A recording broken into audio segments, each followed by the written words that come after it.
जय हिंद दोस्तों, मेरा नाम है आनंद कुमार और आप देख रहे हैं एजुकेशन एएसके एजुकेशन पर। दोस्तों, आज हम बात करने वाले संज्ञानात्मक विकास के सिद्धांत के बारे में। किस बारे में?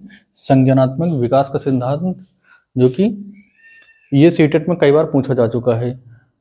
तो सीटेट में पूछा गया संज्ञानात्मक विकास का सिद्धांत, तो सबसे पहले बात आती है इसके प्रतिपादक कौन है। तो इसके प्रतिपादक हैं जीन पियाजे। कौन है? जीन पियाजे। कहाँ से हैं? तो ये स्विट्जरलैंड से हैं। कहाँ से हैं?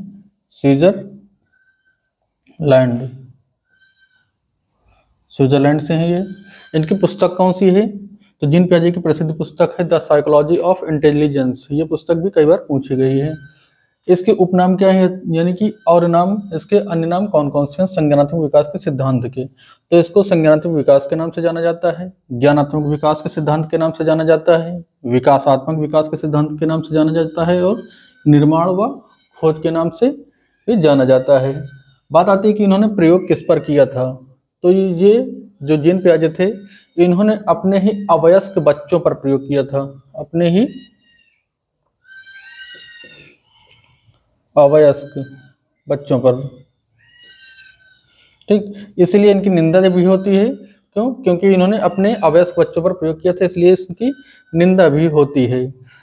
इसका अर्थ क्या होता है? जीन पियाजे का जो सीखने का अर्थ था, जीन पियाजे का मानना है कि जो सीखने का अर्थ होता है वो ज्ञान का निर्माण करना होता है। क्या होता है? ज्ञान का निर्माण करना। ज्ञान का निर्माण करना होता है। ठीक, तो जीन पियाजे ने सीखने को क्या बताया है, या जीन पियाजे का क्या मानना है कि सीखना क्या है? तो जीन पियाजे के अनुसार सीखने का अर्थ है ज्ञान का निर्माण करना। ठीक, अब इसके बाद इन्होंने कुछ चीज़ों के बारे में बताया, जैसे आपका संज्ञान था, प्रारूप या स्कीमा था, या फिर अनुकूलन क्या होता है, आत्मसातकरण क्या होता है, समायोजन या साम्यधारण क्या होता है। तो इन चीज़ों के बारे में भी पूछता है। तो हम अभी इन सारी चीज़ों के बारे में हम बात करेंगे एक के बाद एक। पहले बात करते हैं कि संज्ञान होता क्या है। तो संज्ञान क्या होता है? संज्ञान, ऐसे आप साधारण भाषा में जानिए तो संज्ञान का मतलब होता है किसी जानकारी को प्राप्त करना। मतलब किसी जानकारी को प्राप्त करना या किसी चीज के बारे में जानकारी लेना ही संज्ञान कहलाता है। तो इसमें क्या कहलाता है? देखिए, संज्ञान क्या कहलाता है? इसका अर्थ विभिन्न मानसिक क्रियाओं का समूह है। विभिन्न मानसिक क्रियाओं का समूह है। जैसे क्या हो जाएगा इसमें? जैसे ध्यान हो गया, स्मरण हो गया, आपका चिंतन हो गया। क्या? ध्यान, स्मरण, चिंतन आदि जो हैं, ये सभी किसके अंतर्गत आते हैं? तो भी सब संज्ञान के अंतर्गत आते हैं। संज्ञान के अंतर्गत क्या क्या आएगा? आपका ध्यान, स्मरण, चिंतन इत्यादि कई चीजें होती हैं, वो आपकी इसमें आती हैं। अगला होता है आपका, पूछता है प्रारूप या स्कीमा क्या होता है। प्रारूप या स्कीमा। तो जो स्कीमा पूछता है क्या होता है, तो जो जानकारियां होती हैं, जानकारियों को छोटे छोटे टुकड़ों के तौर पर अपने दिमाग में रखना, संज्ञान में रखना, वही आपका स्कीमा कहलाता है। तो देखिए क्या लिखा हुआ, जानकारियों को छोटे छोटे पैकेट के रूप में मस्तिष्क में संग्रहित करना, यही आपका प्रारूप या फिर स्कीमा कहलाता है। आगे बात आती है कि अनुकूलन क्या है। तो अनुकूलन क्या होता है? अनुकूलन क्या होता है? अनुकूलन वातावरण के साथ, मतलब वातावरण के अनुसार सेवम को ढालने की प्रक्रिया जो होती है। वातावरण के अनुसार सेवम को ढालने की प्रक्रिया। वातावरण के अनुसार होगा, अनुसार सेवम को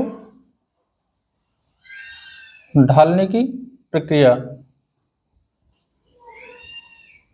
यही क्या कहलाता है? अनुकूलन। मतलब आप जिस परिस्थिति में रहते हैं, मतलब जिस इन्वायरमेंट में आप गए हों, उस इन्वायरमेंट में अपने को समाहित करना, उस अनुसार से आपका जीवन में रहन सहन करना, वही आपका क्या कहलाता है? वातानुकूलन कहलाता है। ठीक, अब वातानुकूलन अनुकूलन होता कितने प्रकार का है? तो अनुकूलन टोटली 2 प्रकार का होता है। कौन कौन सा? एक होता है आत्मसातकरण और दूसरा होता है समायोजन। तो आत्मसातकरण क्या होता है? तो बालकों द्वारा पूर्व ज्ञान में नवीन ज्ञान को जोड़ना। क्या होता है? बालकों द्वारा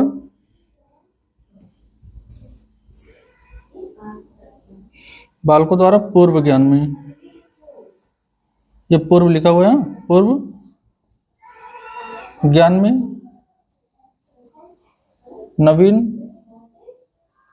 ज्ञान को जोड़ना, ये होता है आपका आत्मसातकरण। जैसे जो है पहले जैसे मान लो छोटे बच्चा जब रहा होगा तो बिल्ली को देखा होगा, तो बिल्ली को देखा होगा तो वो जानता है कि बिल्ली, लेकिन जब थोड़ा बड़ा हुआ होगा बुक में उसने किसी बाघ या चीते को देखा, ठीक, चीते को देखा तो टीचर से वो या अपनी मम्मा से बोलता है मम्मा ये बिल्ली, तो उसको बताया जाता है बेटा ये बिल्ली नहीं है, ये चीता है या टाइगर है। तो जो दोनों के बीच में डिफरेंस होता है, मतलब पूर्व ज्ञान के अनुसार जो है नए ज्ञान को जोड़ना, तो ये आपका क्या कहलाता है, आत्मसातकरण कहलाता है। समायोजन क्या कहलाता है, तो समायोजन जो पूर्व ज्ञान हो उसमें परिवर्तन करना, पूर्व ज्ञान में परिवर्तन। तो जो दोनों के बीच में डिफरेंस होगा, मतलब हमने जो बताया आपको बिल्ली और चीता के बीच में डिफरेंस होगा, वो समायोजन के अंतर्गत आएगा। बच्चा जो है उसमें डिफरेंस, जैसे बच्चा ये देखता है, जैसे बचपन में देखता है चिड़िया आकाश में उड़ती है, लेकिन बाद में उसने देखा कि पतंग उड़ रही है, तो पतंग वो अपने जिसके साथ होगा, अपने समवयस्क के साथ, वो बताएगा कि हाँ वो देखो चिड़िया उड़ रही है। तो उसके साथ जो उसके मम्मी पापा या भाई बहन जो भी होंगे तो बताएंगे ये चिड़िया नहीं है, ये पतंग है। क्या है, पतंग है। तो बच्चा क्या करेगा, दोनों के बीच में डिफरेंस जानेगा कि हाँ ये चिड़िया नहीं है, ये पतंग है, और उसी में जो है ज्ञान में अपने परिवर्तन करेगा कि चिड़िया ही नहीं और भी चीजें आकाश में उड़ती हैं। तो वो क्या हो जाएंगी, वो हो जाएंगे पूर्व ज्ञान में परिवर्तन। एक चीज और पूछता है आपसे, साम्य धारण क्या होता है, तो साम्य धारण होता है आत्मसातकरण तथा समायोजन के मध्य संतुलन स्थापित करना। जो आपका आत्मसातकरण है,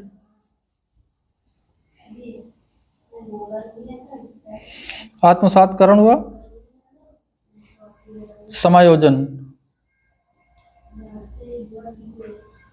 के मध्य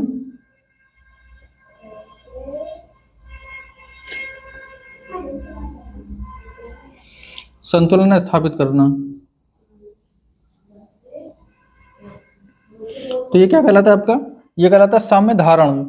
अब हम इसके साथ और भी बात करेंगे, जैसे जीन पियाजे के अनुसार विकास क्या है, कैसा होता है। तो जीन पियाजे जो होते हैं वो बताते हैं कि बच्चा नकल करके नहीं सीखता है, बच्चा जो सीखता है वो नकल करके नहीं सीखता, बल्कि अपने द्वारा कार्य को कर कर बच्चा सीखता है, यानी कि नकल पर आधारित न होकर खोज पर आधारित होता है। जो विकास होता है बच्चे में, नकल पर आधारित न होकर के वो खोज पर आधारित होता है। बच्चे को जब आप खिलौना देखते हैं, शुरुआत में आप उसको कोई खिलौना देते हैं तो शुरुआत में खेलता तो है, लेकिन जैसे ही वो खिलौने से खेलने के कुछ दिन बाद ही उसको खोलना शुरू कर देता है, खोलता है, खोल के खुद जोड़ता है। तो इसलिए नहीं खोलता कि वो जो है खोल के तोड़ना चाहता है, वो खोल के फिर से उसे जोड़ना चाहता है, इसलिए क्योंकि वो सोचता है कि हम उसको बना पाएंगे, दोबारा नहीं बना पाएंगे। तो इस तरह से वो करके सीखता है। यह बच्चे को नन्हे वैज्ञानिक किसने कहा है, तो बच्चे को नन्हे वैज्ञानिक आपके जीन पियाजे महोदय जी ने ही कहा है, ठीक है। चलिए आगे इनकी जो और भी चीजें हैं वो भी हम देखते हैं। जैसे बच्चे अपने ज्ञान का निर्माण कैसे करते हैं, तो बच्चे जो होते हैं अपने ज्ञान का निर्माण सक्रिय वातावरण में ही करते हैं, ऐसा जीन पियाजे का मानना है। सक्रिय वातावरण यानी कि जहां पर वो खुद करके चीजों को सीखते हैं। नेक्स्ट है जीन पियाजे स्वयं में वैज्ञानिक होते हैं, ये नन्हे वैज्ञानिक हमने अभी आपसे बताया। तो ये किसका कहना है, ये जीन पियाजे जी का ही कहना है। अब हम बात करते हैं संज्ञानात्मक विकास के कितने चरण होते हैं, तो संज्ञानात्मक विकास के टोटल 4 चरण होते हैं। चलिए हम आपको बताते हैं।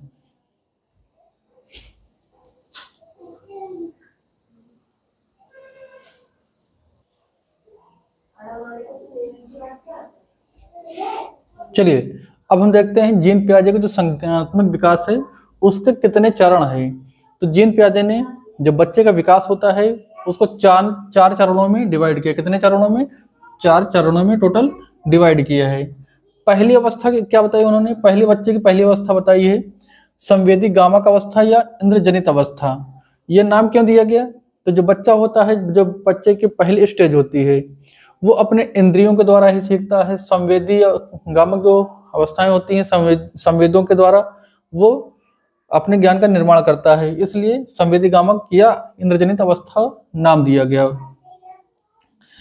एज क्या होती है, तो जन्म से 2 वर्ष तक, क्या जन्म से या 0 से 2 वर्ष, 0 से 2 वर्ष कितना दिया गया इसका जो वर्ष है, आयु वर्ष कितना है, तो संवेदीगामक अवस्था या इंद्रजनित अवस्था जो रखा गया उसकी आयु वो जन्म से 2 वर्ष तक रखी गई है। इसमें क्या क्या होता है, तो इसमें जैसे बालक जो होता है अपने ज्ञान का निर्माण अपनी ज्ञानेंद्रियों के द्वारा करता है, अर्थात जैसे वो देख करके सुन करके या स्पर्श करके या स्वाद के द्वारा बच्चा जो है अपने ज्ञान का निर्माण करता है। इसमें देखिए जैसे इसमें पूछता है कि यहीं से क्वेश्चन पुटअप होता है आपका कि बच्चे में वस्तु स्थायित्व का गुण किस अवस्था में आने लगता है, तो वस्तु स्थायित्व का जो गुण होता है ये आपका इसी में आता है, पहले स्टेज में ही, क्या वस्तु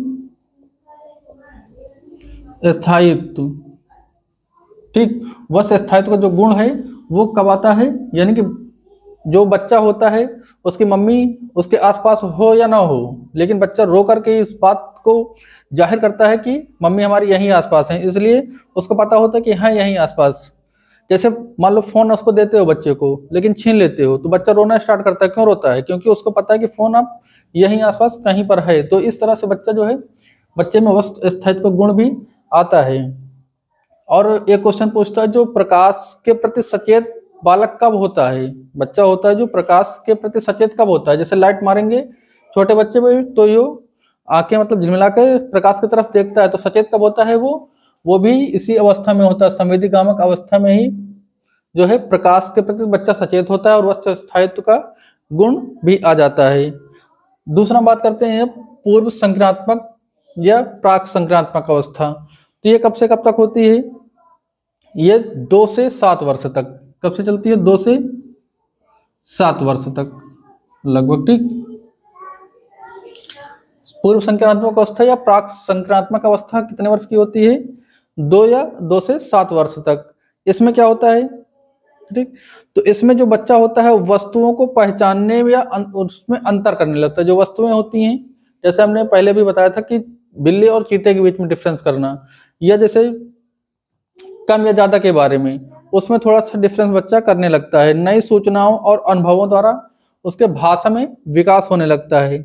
जो आत्म जीव में आत्मा या सजीवता, जो सजीवता बताता है बच्चा वो इसी में आ जाता है। बच्चा कहता नहीं है कि मान लो जैसे कि कोई वस्तु है तो उसमें कहता है कि उसमें जान है या जीव है, गुड़िया गुड्डा खेलता है तो उसमें बच्चा इस तरह से उसके साथ बिहेव करता है कि उसमें जीव है। जैसे उसकी गुड़िया गिर गई तो उसको सीधा बताता है कि हाँ इसको चोट लग गई है, मम्मी से जाके बताता है गिरी इसको चोट लगी है, या उसको सुलाना या उसको नहलाना धुलाना वो इसलिए करता है क्योंकि बच्चे के दिमाग में क्या होता है इस स्टेज में कि उसमें जीव स्थायित्व का गुण उसमें विद्यमान है, ठीक।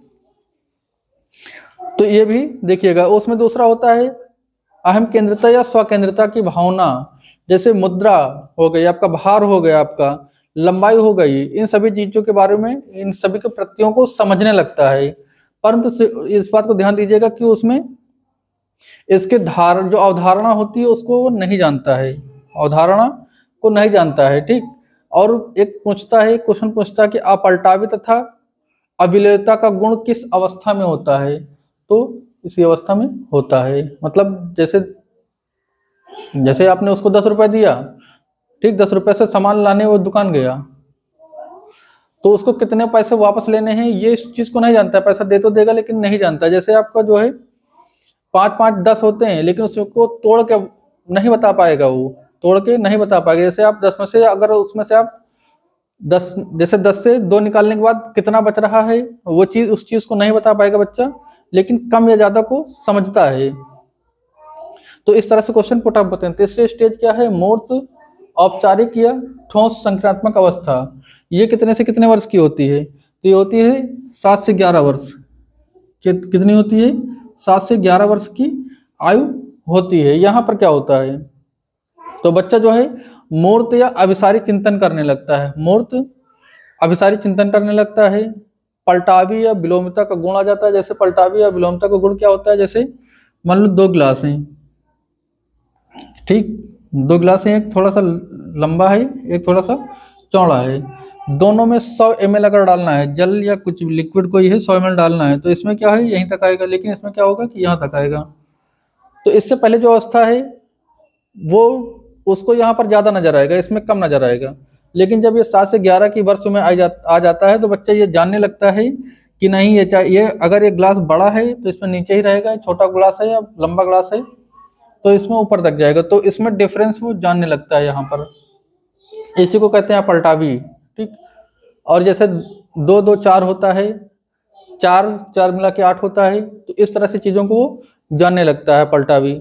संरक्षण का सिद्धांत यानी कि कम या ज्यादा बताने की प्रवृत्ति का विकास भी इस अवस्था में हो जाता है। अवरोही या अवरोही का, आरोही और अवरोही इस स्टेज में आके बच्चा सेट करने लगता है। जैसे 1 के बाद 2 आएगा, 2 के बाद 3 आएगा, 3 के बाद 4, इस तरह से लगा लेगा। अवरोही में पलट की गिनतियों को सेट करने लगता है। यहाँ पर आकर जो आकृतियां होती हैं, आकार होते हैं, उसमें अंतर समझने लगता है। मान लो ये कोई गोला है, ये त्रिभुज है, ये चतुर्भुज है, तो इन चीजों को बच्चा यहाँ पर इस अवस्था में आके जानने लगता है। ठीक।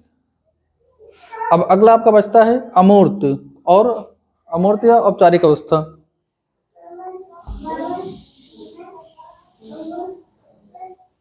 ये किस अवस्था तक, ये किस आयु तक होता है?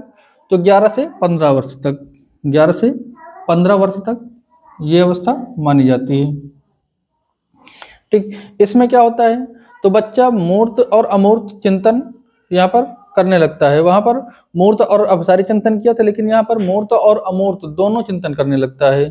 जो तीसरी स्टेज में थी ये वाली, तो इसमें बच्चा क्या किया था, मूर्त और अभिसारी चिंतन किया था, लेकिन यहाँ पर मूर्त और अमूर्त चिंतन करने लगता है, अपसारी चिंतन करने लगता है, समस्या समाधान व्यवस्था समझने लगता है, वैज्ञानिक ढंग से यहीं पर बच्चा सोचने समझने लगता है। तो ये चौथे स्टेज में होता है। अब इसमें 2 होते हैं, एक होता है अपसारी चिंतन, एक होता है अभिसारी चिंतन। अभिसारी और अपसारी में डिफरेंस क्या होता है, चलिए हम ऐसे ही बता देते हैं आपको, सुन लीजिएगा या लिख लीजिएगा। एक तरफ लिखिए, एक लिखिएगा अभिसारी चिंतन। क्या? अभिसारी चिंतन।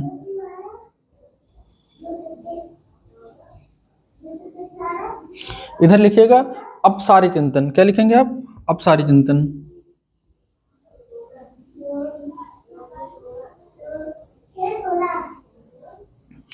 तो जो अभिसारी चिंतन होगा, अभिसारी चिंतन समस्या का एक, जो समस्या समाधान का एक बिंदु होता है। ठीक।